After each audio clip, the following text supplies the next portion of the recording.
Hey, Product Boss. I just want to pop in really quickly with a very important question to ask you. So, have you ever wondered why some brands become household names and are known for one product or one specific product category? So, think about it: the durability of a Yeti cup, or the high quality of Nespresso coffee machines, or the comfort of an Ugg boot. So, you may be releasing products left and right thinking this product is going to be the one that works. Am I right? But here's the truth: successful product based businesses aren't making more, they're making more of what works, what actually sells, what your customers actually want. Because if you want to be a household brand or the go to product, or maybe you just want to make good money to take home to your family and live the life that you dream of, my friend, I have to tell you that the key to this is that you must focus on your best sellers or what you're going to be known for. So, this will not only save you time and money, but it's going to lead you to building the business you've always dreamed of. And if you're wondering how to do that, well, I'm here to help. Okay, so this is exactly what I've taught thousands of students to do inside of my free Bestseller Secrets Challenge. And I am inviting you to join me inside of it. Now, before you think, wait, I've done this before, this one is totally brand new. So if you've ever done the challenge before, the Bestseller Secrets Challenge, I have completely revamped it, updated it, and it is going to be so good. Inside, I'm going to help you uncover what you need to focus on in your business, what needs to be fixed, and what's going to help you scale your business. And a little bit of a hint, it does have to do your bestsellers, but there's a lot more involved. So if you want to make running your business easier, if you want to make selling easier, if you want more money in your pocket and you want to have more profit, which is why we all have businesses, I want you to come and join me. Okay. That's exactly what I'm going to help you do. So no more of doing all the things on your own to grow your sales.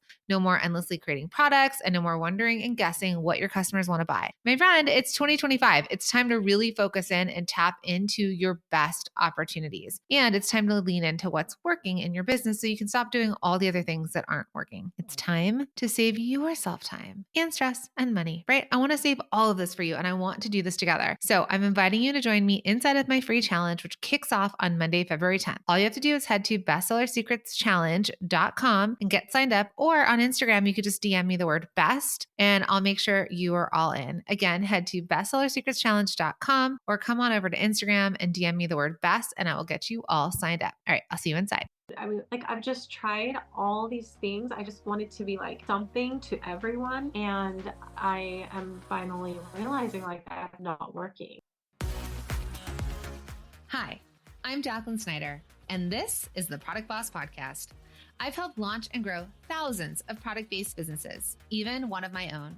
And over the last 20 years, I've seen behind the scenes of businesses just like yours. Whether they are makers, manufacturers, artists, or food and beverage businesses, I have spent so many hours studying it all. I've discovered what makes them successful, what mistakes they could have avoided, how did they turn their ideas into a successful business, and what are the strategies that they have used to make more sales and be discovered by more customers. And this is what this show is all about. Whether you're just starting out or you're looking to become $1 million product boss, I'm here to give you the permission to chase your dreams, no matter how big or small. All you need is the right mindset, a little courage, strategy, and support, and you too can be the next $1 million product boss. Let's do this.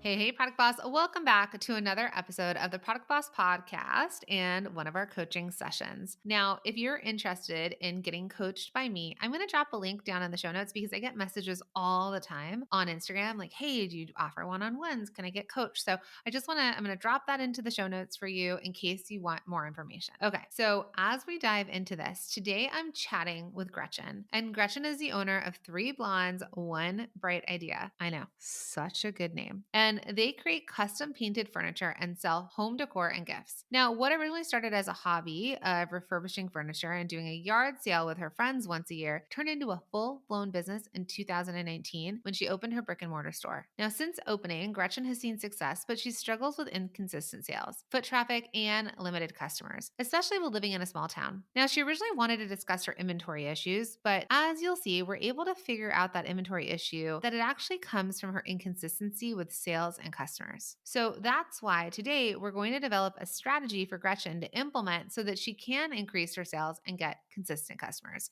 So if that sounds good to you, let's dive in. So from your words, just kind of tell me about what you make and where you sell it. So I custom paint furniture and I sell it.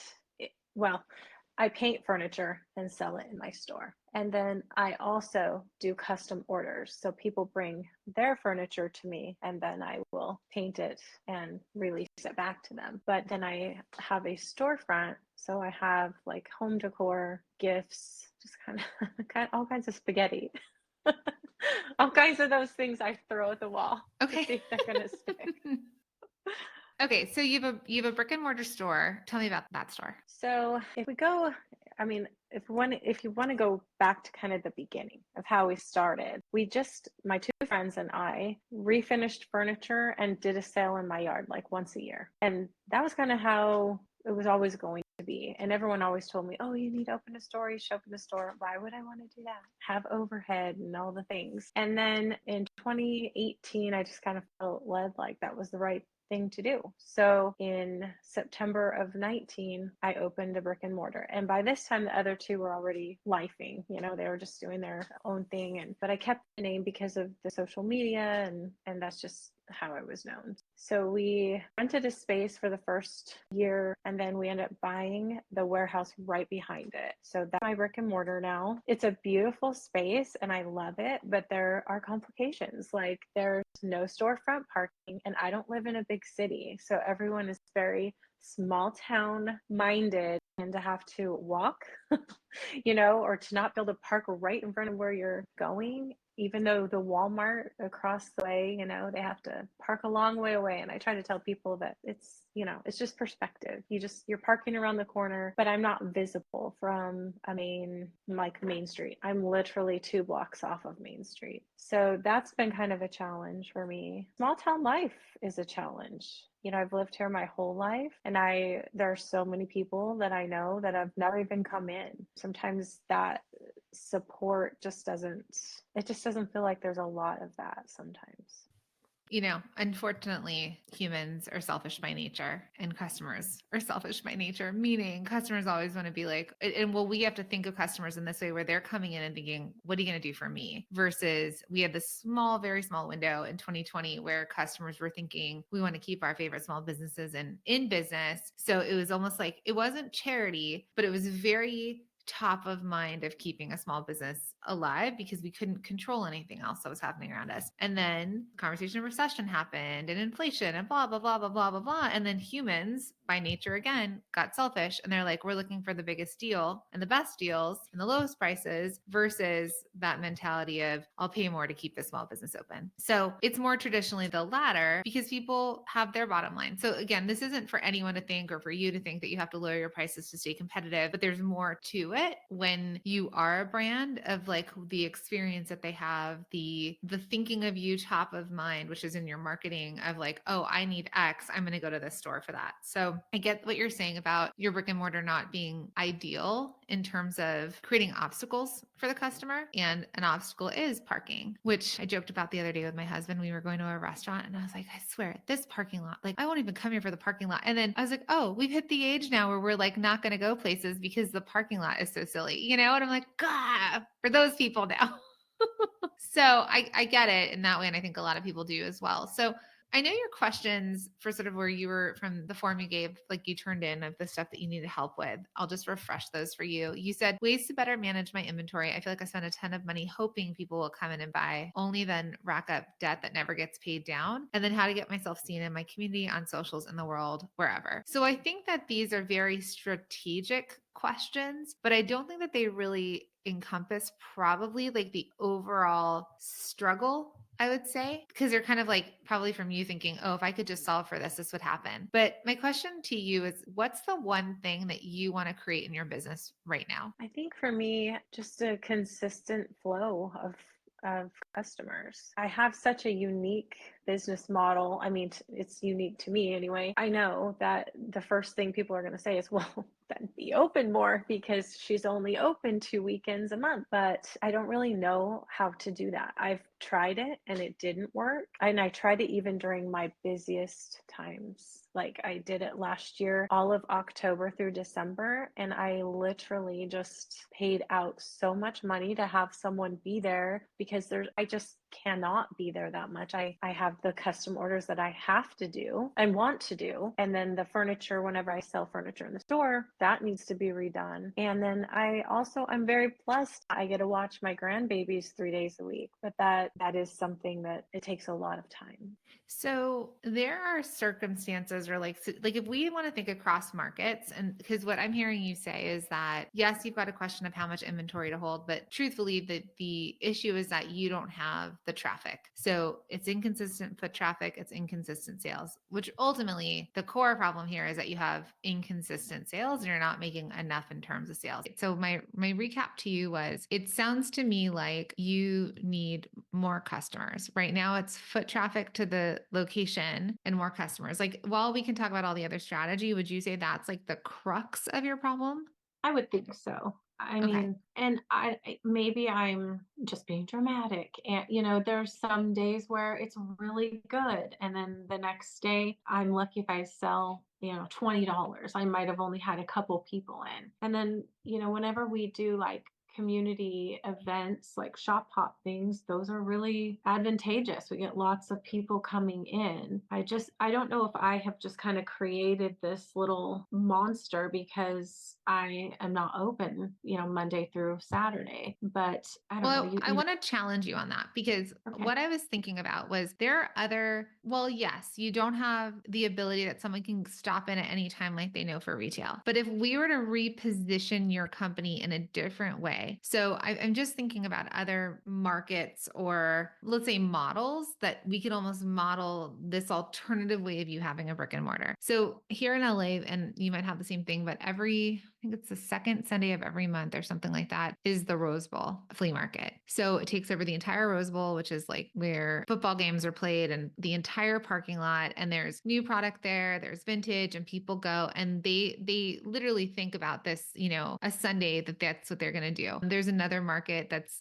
at a high school here on Melrose, and it's every Sunday. And so if we think about people being excited about the discovery of a market, or if we think about farmers markets and things like that, then it drives it's okay to have the scarcity of time availability of being open, because I think what the thing that they're excited about is the discovery of new product or the discovery, walking around and enjoying an experience. So my question back to you is there a way, if you start to think about the shop in a different way, because you have this inventory, but more of an experience that people are like waiting for the doors to open for the limited amount of time that you are open, and that they get to discover, and we shift the way that they think about it versus it being, oh, it's a shop that's only open these days and I have to think about it, versus like you're making an event for the town and then even surrounding towns that could come visit. Yes, and I have viewed it that way, and I have sold it that way. And Okay. I do also try to really, like right now, I am starting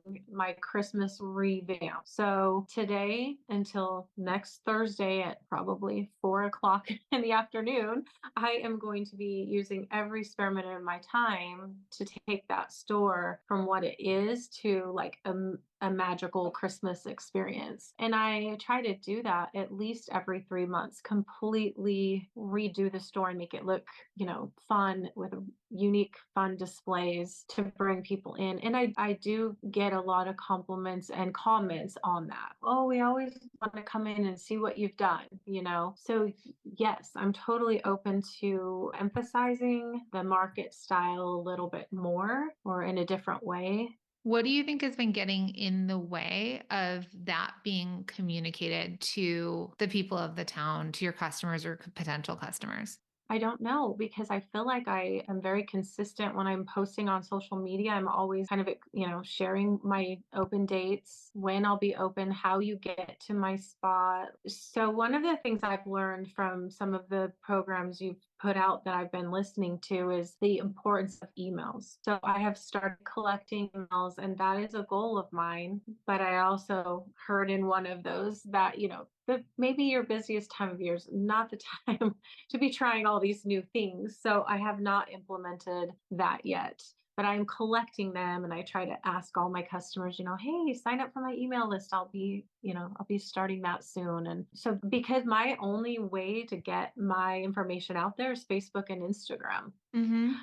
Also, like, again, just kind of reiterating, I don't really have like foot traffic. I am in a historic part of town and I love that, but I'm like right before an overpass and there's not a lot of foot traffic there. But even if there were, my windows they're beautiful, but they're gridded windows. So I don't feel like even being able to do window displays would draw people, because they're not seeing them. Okay. So, what I want to challenge you in is we can talk about the obstacles or the reasons why you think that it's not working, or you can think or find other, like I was saying before about flea markets or things that people are waiting for. Doesn't happen all the time. And you're going to really want to probably have to start to switch your mindset around your marketing to a different way that a normal brick and mortar would do. So, a brick and mortar that's open normal business hours, 5 to 7 days a week, that kind of thing. I'm going to share this company with you. They're on Instagram. They're called Olive Atelier. They have 593,000 followers. They are in downtown Los Angeles, where I used to work downtown. My school was downtown, which is there's not a lot of, there's residential, but it's downtown.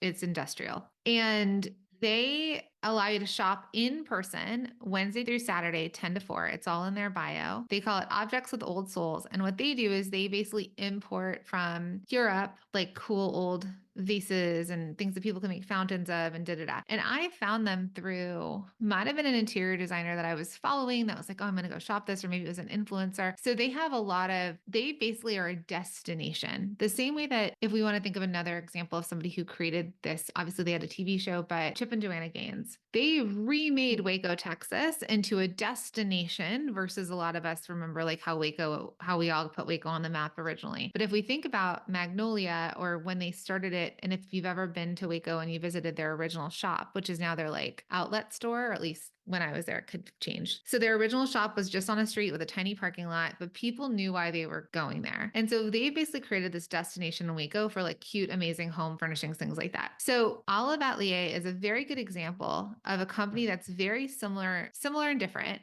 but similar to yours in the way that they're found objects. There's a lot of one of a kind. There's also product that they have a lot of. Now they're different in the way that you're buying and you're curating the store into gifts and things like that, but there's still a destination and almost like a trendsetter. And trust me when I say they don't have the foot traffic. They might not even have the parking, because if you go downtown, typically none of those buildings have parking and you have to pay for parking somewhere. You have to park and walk. So while it feels like an obstacle, we haven't created the need of the destination of oh my gosh, I can't wait to go in and look and see what they have in real life as maybe you could be. So this is one that I want you to look at, because also when people shop it, they post, like, people know to tag it and mention it and stuff like that. And so then they're really good about reposting people who are tagging them. So they are somewhat of an Instagrammable thing, because also people go home and they use the product in their houses, they're tagging them and then they retag them. So I really want you to follow this company because it's a similar model, and the timing can be whatever timing you want. Okay. They do have a website that you can shop from. So they do have this beautiful website with a shop now. And so it's this back and forth with, once they establish themselves as a destination, which, by the way, I live in LA and like have not gotten here because I haven't been able to remember it on the days that they're open. So I will tell you that part of the reason I've never gone is because like I'm always like, I want to go on a whatever day. And then I'm like, oh, they're not, I have to check and see if they're open, but that's okay. So you can see it's a warehouse. It's just in the middle of nothingness. So if you look at this, you can also see how they're then allowing people to buy online. So they are showing product online, and it's expensive. I mean, it's not cheap. You can buy an old wood planner for $2,100, but they've created this demand according to trend that's happening. So if someone sees it and they're not in LA, they can buy it online. And if they're in LA, I know interior designers that will fly here to go to it and that kind of thing. So I say all that because if we look at your Instagram, so the pictures of you, right, versus like they're known for their European pottery. So right now your bio is Mhm. you. I think you get a lot more clear on like open. I don't know if you can do open second and fourth weekend of every month instead of like you having to change the date. So if there's some sort of rhythm that's easier for them to understand. If not, it might be like check our Instagram to know when we're open on weekends or whatever. And then if you think about what you're posting is not necessarily engaging enough, because what we have to think of is this is always going to be like your billboard or your commercial. It's keeping your Instagram and your Facebook are going to keep you top of mind to your customers. And it's going to have these reveals, like these things of, and I know you did it with these hats, but there could be a lot more of it. Like you're way more aligned with the kind of content that people might want to see in this way than posting the picture Okay. of the hats. Okay. So if you get really clear in why somebody would come to Three Blondes, One Bright Idea, right? It might not be for the hats, Mhm. it might be for home decor. And we want you to be this destination of discovery. Which, by the way, if you shop at Home Goods, you know they have all the stuff behind the scenes that they don't bring out until like they sell like a piece of like their bigger furniture stuff. Like if they're going to sell a couch, they have other stuff back behind the scenes, and then they sell the one couch and then they replace it, or they get a new shipment in. And I always hear people going up to the store people out of Home Goods and being like, well, what else do you have back there? You know, and it's like, you don't get to know until we bring it out. So it's kind of the same idea for you. You can do these drops or vignettes or merchandise places, kind of merchandise areas like this. Like you said, it's going to be this beautiful winter wonderland. So what we really need it to be is that people think of you almost more like a flea market, that they're waiting for the second and fourth, weekend of every month to go see the newness. And then you make that promise back to your customers where, let's say you're refurbishing furniture, or you found some really cool stuff, you bring new stuff out on the weekends. So like, meaning like weekend 1 of November, whatever you're doing there is one vignette, right? Not one vignette, but like certain stuff is Okay. curated, but hold stuff back. Don't put it all out. And then think through rotating. You would rotate the whole store so it kind of looked different the next time you were open. Even if it's the same product, you might merchandise it different. So it's shown in a different way because we see things differently at different times, right? Like this cute little, in this picture, you have this chicken wire board, but you've got Mhm. pillows in front of it. So what if the pillows ended up on a couch or a bench, and then the chicken wire board was used in a different way? Maybe it's holding holiday cards up on it. And so then you're re-merchandising and marketing in a different way, so that if I was a fan of your store and I was like, oh my God, every weekend I'm going to go that she's open and go discover more, just repositioning how the store looks to them will show them more stuff. And I find that there's a lot of stores, there's a lot more of this happening now. What do you think of this idea?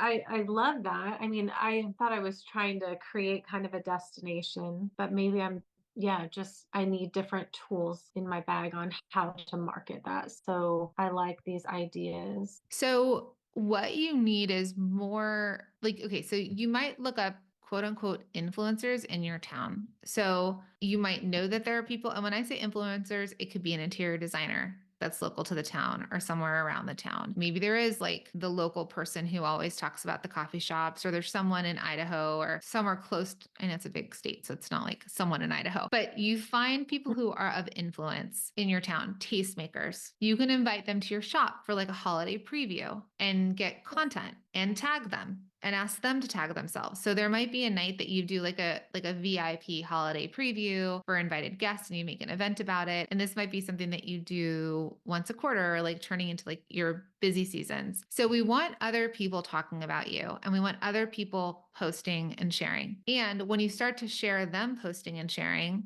other people are going to follow, they're going to visit, and then they're going to want to post and share because they want you to post them. People want to be seen. So if we go back to before everybody wanted to be famous, and we think about the origin of Facebook, it was to stay close to the people you already knew, to stay in contact with them. And we were influenced by our friends, high school friends, college friends, aunts or grandmas got to follow you and your kids growing up, whatever it is. And they would see us post things and just be like, oh, hey, I saw your new skirt, or where'd you get those shoes? We would just ask our friends about stuff. That's what you need to go back to, is that sort of concept of word of mouth. And even within on social, it's still word of mouth, Okay. but you're just going to encourage the people that come and visit you to still speak about it in terms of word of mouth. Because I think from a lot of your photos and a lot of the stuff that you have, I think it makes a lot of sense. I think where you might be going sideways are t-shirts and hats and everything versus being Yeah. a home store and being the Yes. cutest home store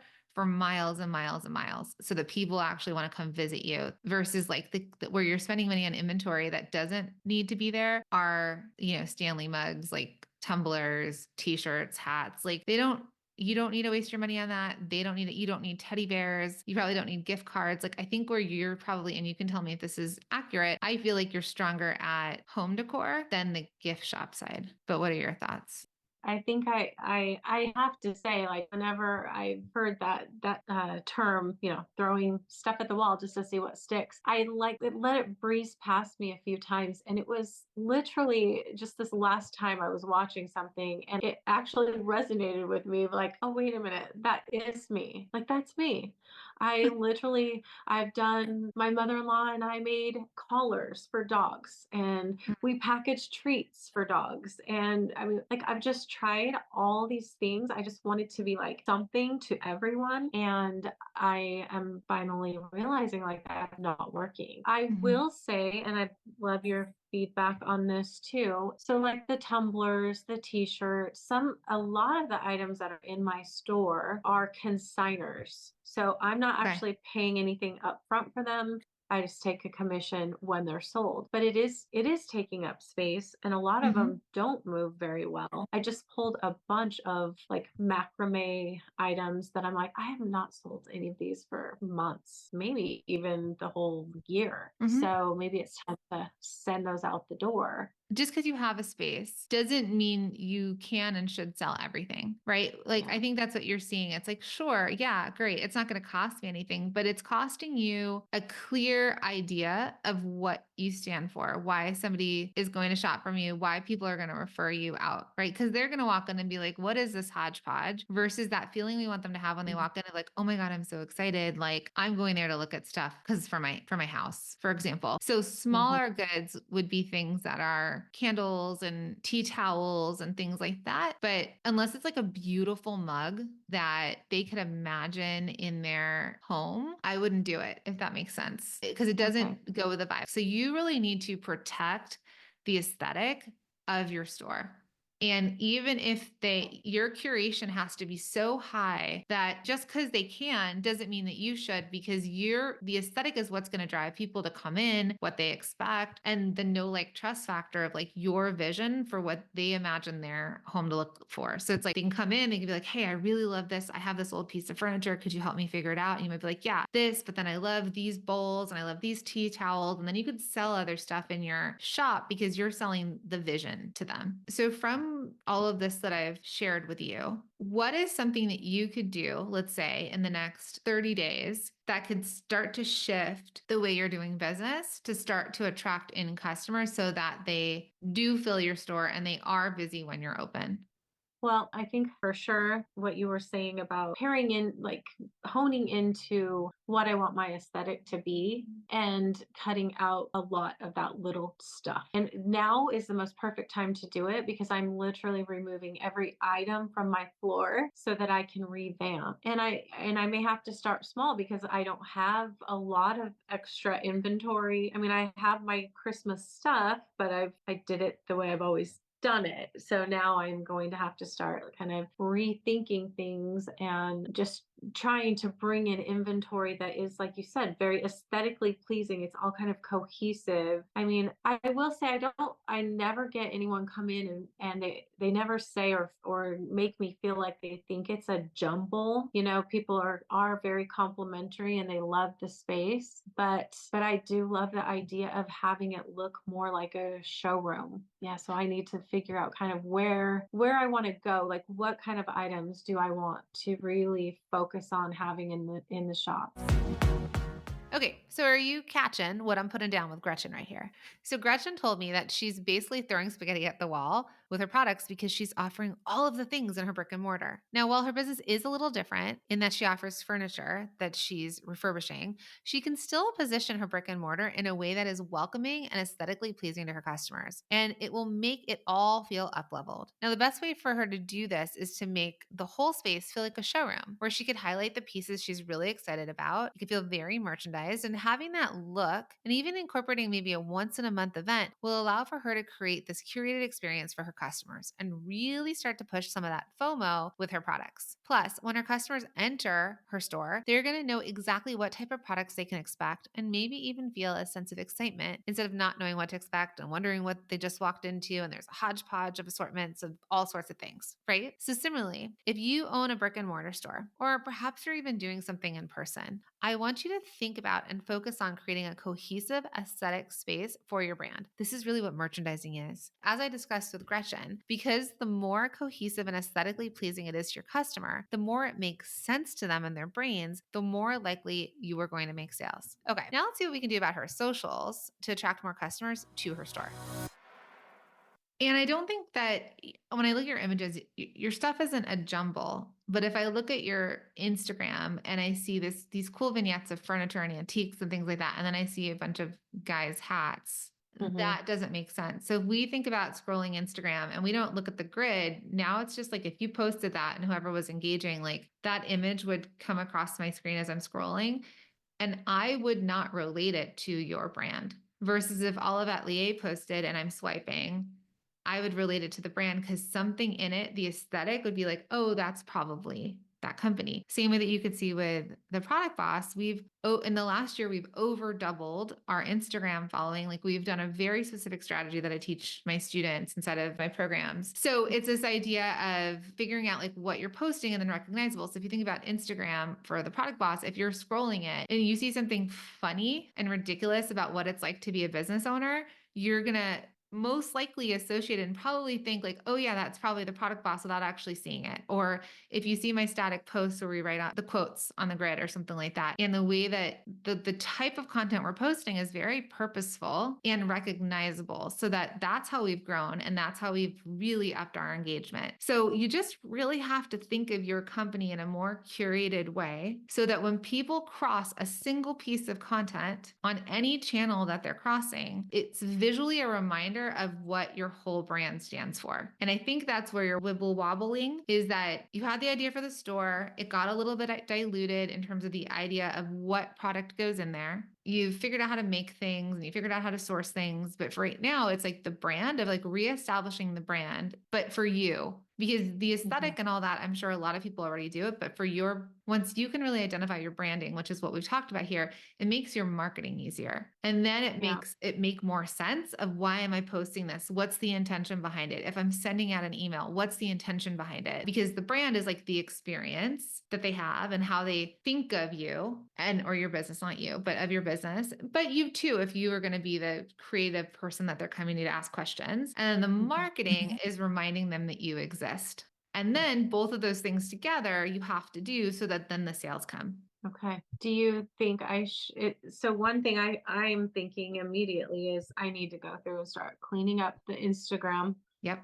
And like, I do know there's a local business and I can tell her photo from the filter, Yep. like I see the filter and I know it's her without even looking at the content of the photo. Yep. So that is something that I've, kind of been mulling around. Like maybe I need to fine tune my photos. So I've given you really solid examples of companies that exist sort of like yours in the way of when it's there, it's there. When it's gone, it's gone. It's somewhat seasonal. It's special. The reason why places like TJ Maxx and Home Goods and all those places blew up and even their marketing messaging is the idea of discovery. That is the biggest trend that has happened, I think, in retail in a very long time, is that the idea of discovery. Like, what are you going to find? Second thing I think you can do is make it more of an event. So if there's a local coffee shop okay, I'll give you another example. I was at a pickleball club in Calabasas, which is one of the places I grew up, and they have a golf club, but then obviously pickleball is the trend. So somebody took over the equestrian center and turned it into the Calabasas Pickleball Club. I went there for a birthday party, I know, on a Friday, which again, very like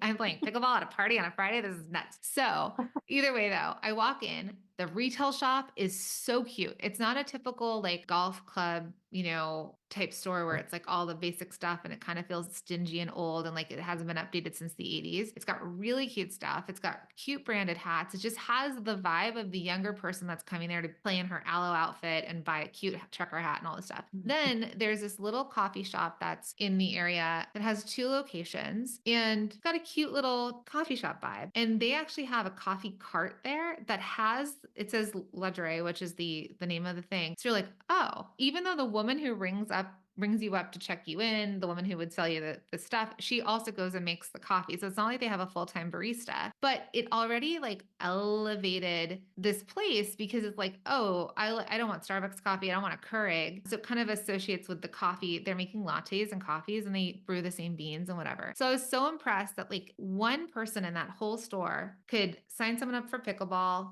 check them in, give them a racket, can make them a coffee and sell them really cute stuff. And I was like, everything that I want as a person, as a millennial, let's say, is here at the store. So you could think about collabs with a local coffee shop that comes and brings a coffee cart or does some sort of experience during your holiday shopping events. If there's a local bakery that comes, like make it something where that's why Starbucks is in all the Targets. We bring our kids there, buy them a cake pop, walk around with a coffee and spend more money than we ever wanted to spend. So I want you to keep thinking about how to make this an experience so people look forward to the experience. I hear that. Yeah. Very well. I do try to do that a lot.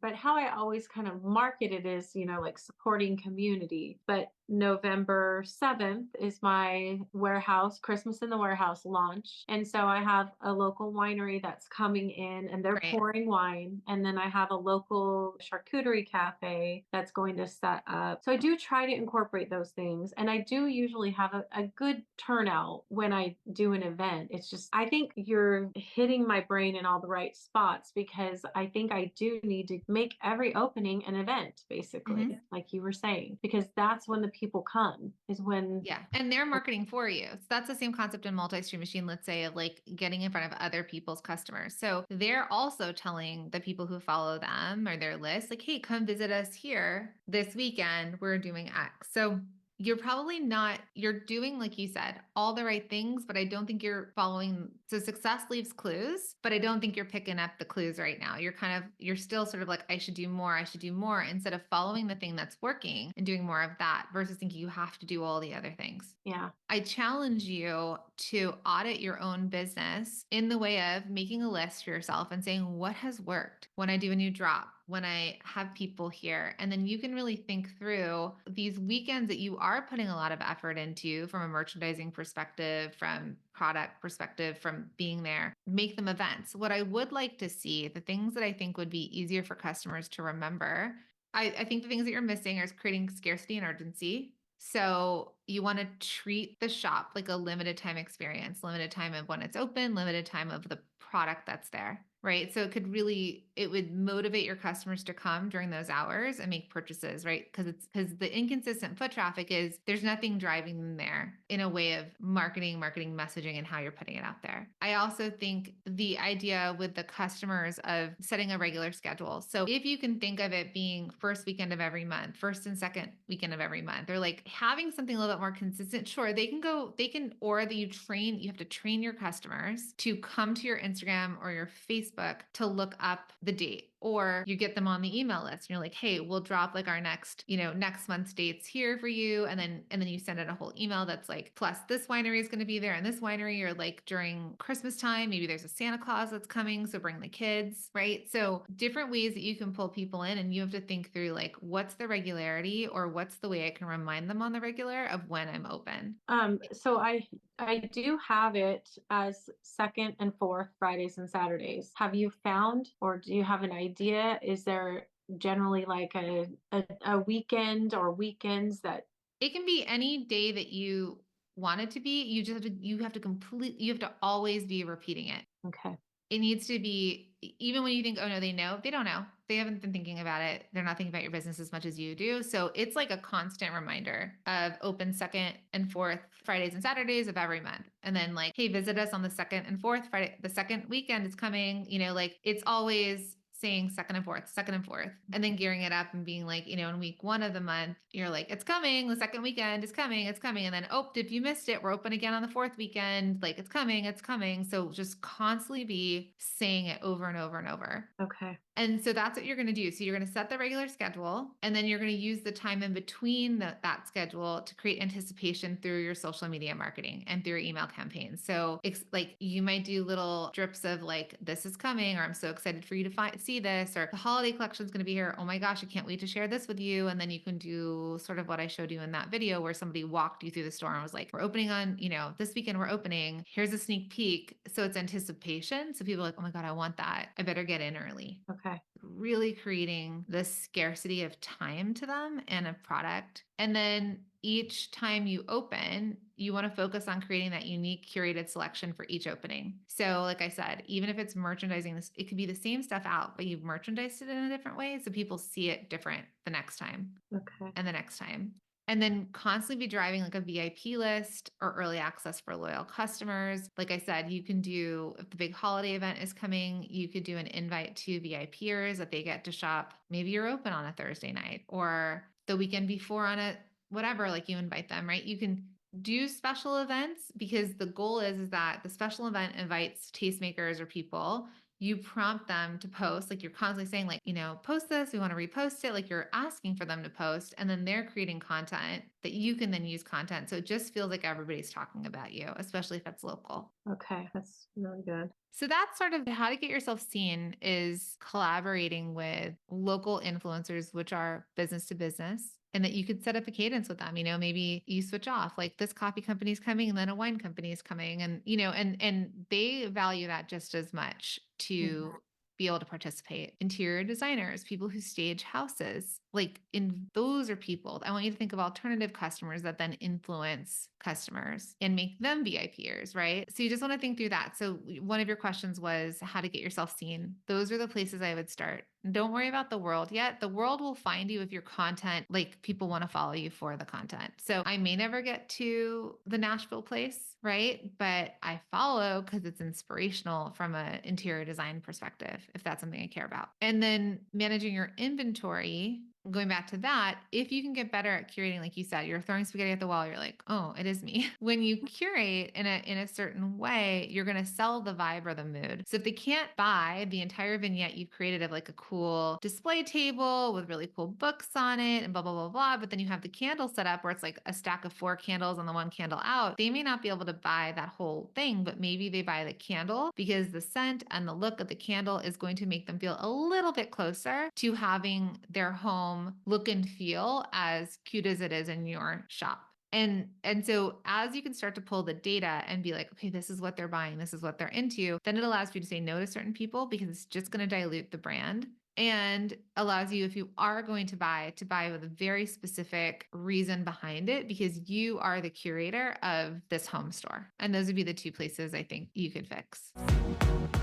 Did you pick up what I was putting down about attracting more customers? I know it's not by advertising to everyone, but instead it's by leaning into what's working on her social media already and collaborating with local influencers to her town. Gretchen's been trying to do all the things on her social media, hoping that something is going to stick, instead of determining and focusing on what's already working for her, which is what she needs to be doing more of. And I say it all the time, but I'm going to say it again. Success leaves clues. So for Gretchen, her social media is leaving her clues, but she hasn't sat down and audited to see what those clues are, which is exactly what she needs to do. So from there, she can start thinking about leaning into collaborations with local influencers, because if she's able to start getting traffic locally through her social media content, then not only is she going to be targeting her foot traffic audience, but the chance for her content to be seen and go viral outside of her local area significantly increases. If you're throwing spaghetti at the wall on your social media, hoping that something sticks, then stop. Take a deep breath, and I want you to audit so that you know what's actually working. And once you know that answer, then just do more of that. Makes it so easy. All right, now let's wrap this up.